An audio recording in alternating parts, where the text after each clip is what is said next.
There we go. We caught up on the bush. The bush probably saved us there. We managed to get back up here. Our tires do not really have much traction. And there we go on down the hill, most likely. Not good. Not.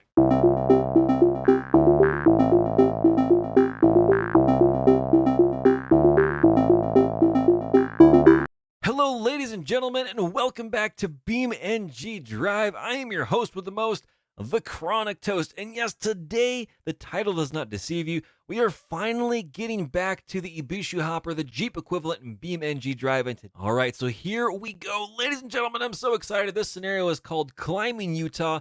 The text states, crawl through a difficult path to reach the top of the cliff. You'll be at the wheel of a very capable Ibishu Hopper. Now, the difficulty is, of course, very hard. The authors are BeamNG. The creation is March 24th, 2017. So this is a little bit newer than what we've seen before. The map is, of course, Utah, USA. Let's click that play button and dive on in. I cannot wait to show you this scenario. I remember these series of scenarios very dearly, and they are a lot of fun. So here we are. We're loaded into the scenario. Now, for some computers, this could take a little bit longer than expected, but it's not too bad, so keep that in mind if you're trying this out for yourself the first time around. Now, specifically, the text here states, in this scenario, you have to reach each checkpoint with your Ibishu Hopper. Drive slow and carefully if you want to reach the end of the course.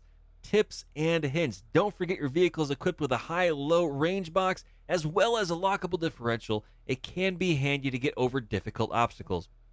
Now, we're going to get in here and press the start button. And again, we're just going to kind of mosey around. You can see down on the bottom right next to the start-stop button, just to the bottom left of the accelerometer and speedometer and all that fun stuff over there. You can see that there are selections that you can click down there to lock your front and rear differentials, as well as going from high range to low range, which can be very, very difficult and helpful depending on the scenario that you got going on.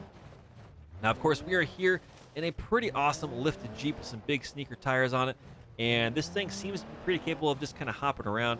And so I think basically with everything that we got going on, we have 10 checkpoints to get through. We're going to try to send it through as fast as we can. And that's kind of our MO as we usually approach these scenarios. We're going to leave it here in automatic transmission, third person view, and we're going to send it as hard and as fast as we possibly can. And then if we need to, we'll come back in and try first person view to see if that works a little bit more better. In this case, probably not, but we're going to try it anyway. You never know. So without further ado, that's what we're all here for. Let's press that start button. Here we go in 3, 2, 1. Ladies and gentlemen, here we go. Oh, yeah. Big suspension, big bouncing around all over the place. Now, if we're not careful, we're going to land up sideways and damage our suspension, but we're going to try to be as aggressive as we possibly can. We do want to get there in one piece, and actually survive it. That being said, what that piece looks like, I don't know. Now, you can rock crawl up this. We're just going to try to send it and see what happens. We're bouncing around the rocks. We're in high range there where differentials are not locked, and we still made it up there. Now, we likely did some damage to this particular vehicle. That's all right. There we go. Oh, we're going to get some bad hops here. Oh, not good. And we rolled it. We're okay. We're okay, ladies and gentlemen. So, just like, a little tiny bit of a warning, if you're trying to look at this and go, yeah, that's just like real life, just keep it in mind that a open-topped Jeep with a roll cage might not be the best scenario to go crazy cattywampus in. Now, this is very, very sketch, and it's difficult for us to get up here. This is all off camber. We do not want to roll. We do not want to roll. And reverse doesn't seem to be doing much for us, so we're going to try to slowly go over here. This is not going to work. So we're going to send it full speed. Here we go. We caught up on the bush. The bush probably saved us there. We managed to get back up here. Our tires do not really have much traction. And there we go on down the hill, most likely. Not good. Not great. There it is. We're rolling all the way down. Oh, boy. So we're going to restart that scenario. Here we go. We're going to send it a little bit more. This first little bit, and then we're going to dial it back a little bit more as we get closer up to that section. So this stuff is a lot of fun. This is what I really, really enjoy in BeamNG.drive. Like, the crash physics are great, but really just sending vehicles off-road as hard as you can and seeing what breaks there's a special amount of fun and excitement with that I really, really enjoy. And for what it's worth, I think this game does it very, very well. Oh, gosh. Yep. We went in a little bit too hard and immediately blew out that left front tire. And that's going to be a problem because we're down on the rim on that. And it's not going to give us much of the traction that we need. But we're going to keep trying to go. And we're going to see what we can do to get through this. It's really the wrong side to get a flat, too, because it's not going to help us in this off-camber section up here as well. Now, driving through these trees can do a little bit of damage. So you got to keep that in mind as you're coming up here and you're doing this. Just kind of what you're driving through and the consequences of those actions. Now, we are immediately running into the traction issue from not having that left front tire do what we want. And, yeah, not great. So what we're going to do is we're going to come down here with the mouse, and we're going to engage our differentials and see if that really kind of helps us pull our vehicle up. And it does, but unfortunately, we don't have the traction to do what we need to do. And down we go. So with that being the case, we're going to reset it one more time. And we're going to dial it down a little bit. We're going to take that tips and hints a little bit more to heart. Now, we have our differentials locked this time, so that means that we can't turn left or right as well. What that means is the left and right front tires are going to spin in lockstep together, just like the rear tires. You're not going to have like a rear tire break free and spin while the other one doesn't do anything as you would in a normal four-wheel drive. So we're going to be a bit more cautious. We're going to be a bit more careful as we come on up here. Still trying to be somewhat aggressive, but we should be able to kind of crawl our way and climb our way up here and bounce our way up as all the wheels are digging. And this is why locking differentials are so important if you're going off-road and especially into very gnarly sections. You can get by with just open differentials and four-wheel drive for quite a ways. But when push comes to shove, locking differentials really can mean the difference between spending it out in the woods and having to walk back to civilization or, you know, the exact opposite of that. Now, we don't want to roll this vehicle. We do know we have to go up here to the right. We're going to kind of send it a little bit here. Here we go. There's some rocks up here. We got to be careful. And there we go. We're doing all right. We're doing all right. Now, again, we don't want to roll this vehicle backwards either, so we're going to try our best to get up here. There we go. Not too shabby. And we're going through a huge rock garden up here. And, oh, boy. We're good. We're okay. We're okay. And there it is. There it is. All right. We're all right. Now, we are hung up a little bit. So we're going to kind of put this in a little bit of reverse to get off of that. Now, this is possibly where we probably should put this vehicle in low range. It gives you a lot more torque, and it really kind of slows down your ability to just to smash through stuff. But it does maximize, your torque. It does maximize your friction, your traction, and really we're beating up the undercarriage of this vehicle, something fierce. And we can break our suspension, our steering rods, a lot of stuff doing this. And, thankfully, we're being very, very brutal with this. And thankfully, because it's a video game, it's all digital, the cost of this is not really that painful. But otherwise, actually, where do we got to go now? Oh, boy, I don't know where we got to go. Do we have to go? Oh, we got to go over to the right. Okay. I was like, do we have to go into the mine? I really don't want to go into the mine. Oh, this is not great. We're going to send it a little bit. There we go. I'm just afraid because this vehicle, as awesome as it is, it doesn't have that great of traction on side slopes, and we will start to slide and lose it pretty bad. And I don't really particularly want to go for a wild ride down there. Now, we could go through the rocks up top. Now, again, you can see we're sliding our way down here. Now, we could try to go up. Oh, we rolled it. Nope, nope. Oh, that's not fantastic. So,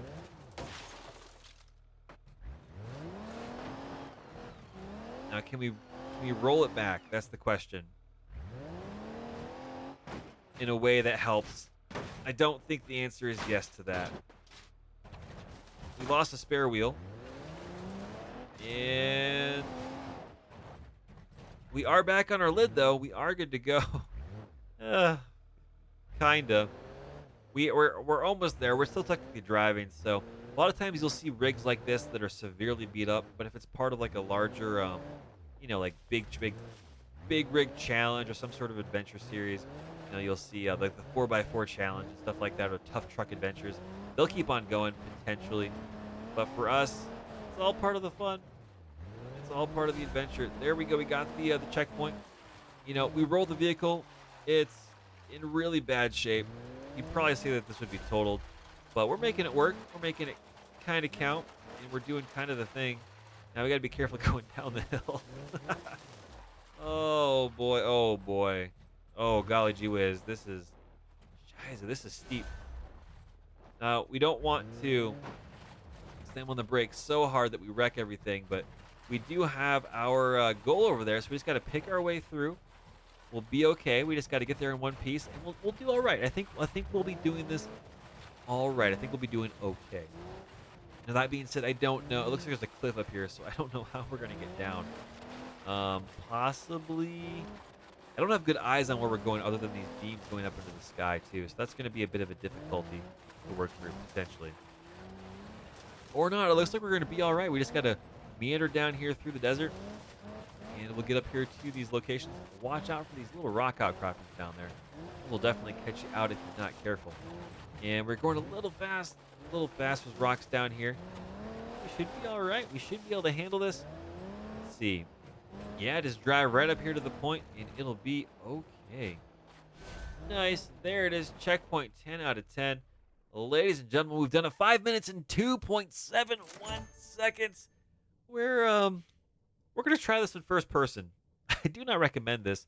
I think it's gonna be pretty difficult, but we're gonna give it a shot, and we're gonna crawl along. So we're probably gonna be slower, but it's gonna be a bit more realistic. Now you can't lean out the windows as easily. There's a few mods that are out there for this game that do have camera angles that allow you to basically lean out the window and look down, which is fantastic. But we don't have those ourselves on this particular vehicle as far as I can tell.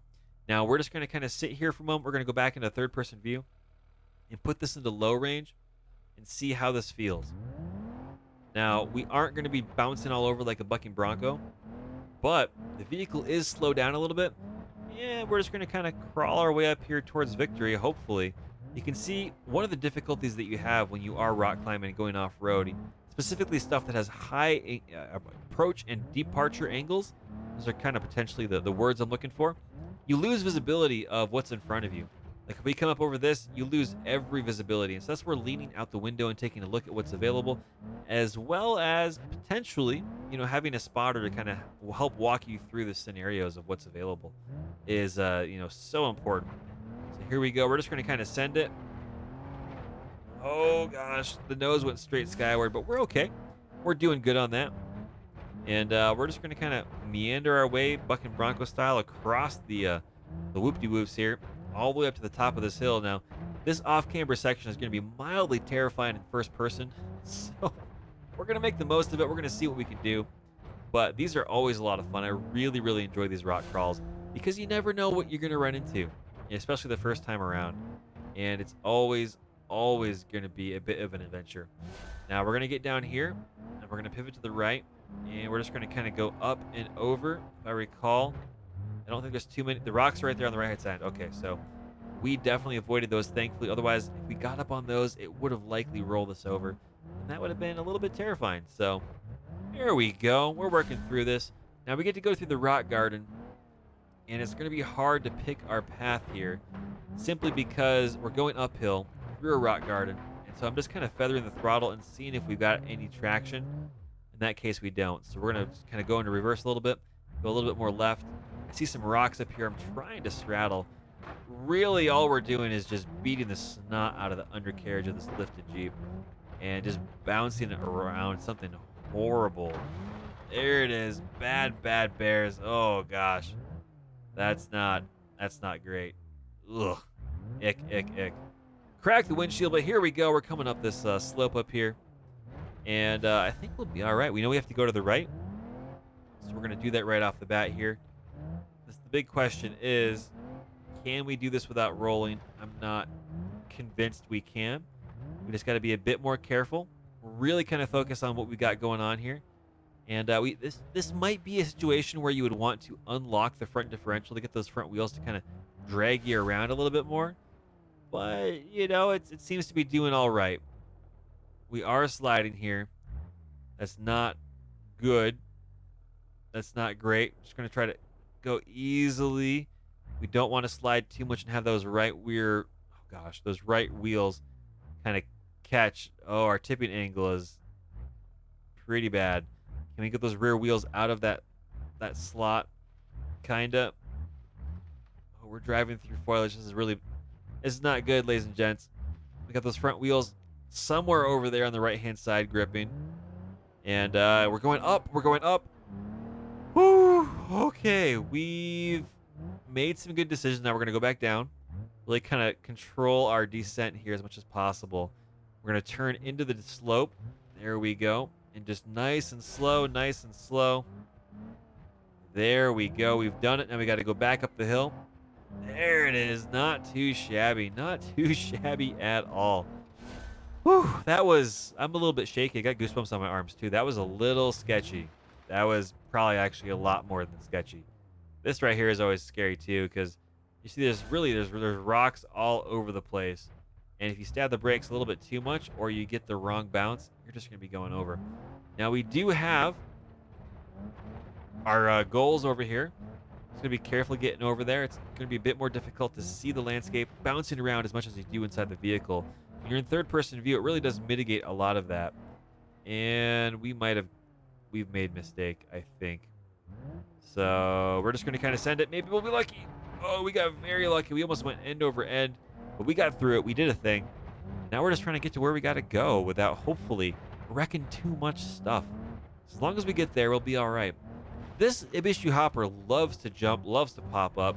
Unfortunately, due to the short wheelbase, you can get into some really nasty, gnarly situations a little bit unexpectedly, but it's all part of the fun, and it should be all right as long as, oh gosh, where do we, there it is, and there we go. 5 minutes flat, 5.966. I think we're a little bit slower than going in third-person view. That's all right, but you know what? There it is, ladies and gentlemen. Thank you very much for all of this stuff. This has been a lot of fun. Thank you for stopping on by and checking this stuff out with me as I make horrible mistakes and really just kind of flounder through this stuff again for the first or second time, depending on the scenario. If you like this content, please like the video, hit the subscribe button if you want to support the channel. A lot of this stuff really, really does let me know if people really enjoy this stuff. And please post in the comment section down below. Do you like the Ibishu hopper? Do you like the vehicle it's based on? And more than that, what would you like to see me do with one if I was kind of going through a free roam track and exploring and trying out different hidden areas? Let me know in the comments down below. And as always, we're going to try to find a spot to kind of crash this here. I think we're not going to have to go too far to do so. So bear with me as we find that spot. And as always, thank you much for stopping on by. I really, really appreciate it. I hope your week and your weekend coming up or that you're currently in are going well. And I will see you next time. Have a good one.